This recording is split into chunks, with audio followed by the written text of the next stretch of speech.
ఇప్పుడున్న ఫీమేల్స్లో major concern వచ్చేసి thyroid. So అది టీనేజ్లో అటాక్ అవుతుందా, లేదంటే 30s, 40s, ఏదో ఒక స్టేజ్లో ఏదో ఒక రూపంలో వస్తూ ఉంటుంది. అది మైల్డ్గా కానీ ఏదన్నా అంటే ఈ లెవెల్లో వస్తుంది కదా సార్ ఇలాంటివి.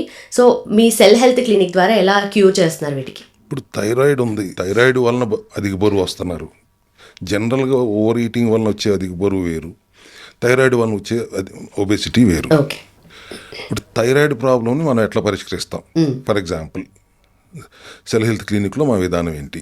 ఇక్కడ థైరాయిడ్లో ఏముంటాయి? T3, T4, TSH. T4 అంటే థైరాక్సినైన్, ఇన్యాక్టివ్ ఫామ్లో ఉంటుంది.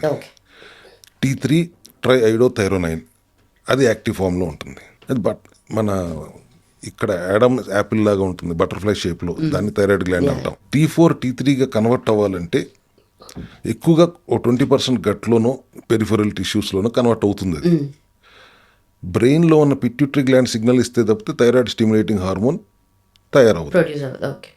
అది ఎక్సెస్ సిగ్నల్ ఇస్తే ఎక్కువ ప్రొడ్యూస్ అవుతుంది, తక్కువ సిగ్నల్ ఇస్తే తక్కువ ప్రొడ్యూస్ అవుతుంది.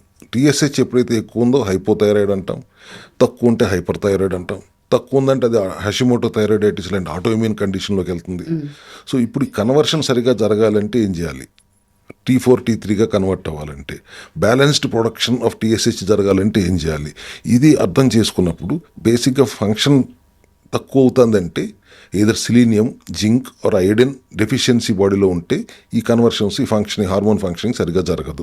వాటిని అడ్రస్ చేస్తూ సప్లిమెంటరీ సపోర్ట్ ఇచ్చి, ఆహార విధానంలో మార్పులు చెప్పి, జీవనశైలిలో మార్పులు చెప్పి, వాళ్ళకు ఒక కౌన్సిలింగ్ ఇచ్చి ప్రోగ్రాంలో పెడితే 100 daysలో ఖచ్చితంగా థైరాయిడ్ రివర్స్ అవుతుంది. ఓకే.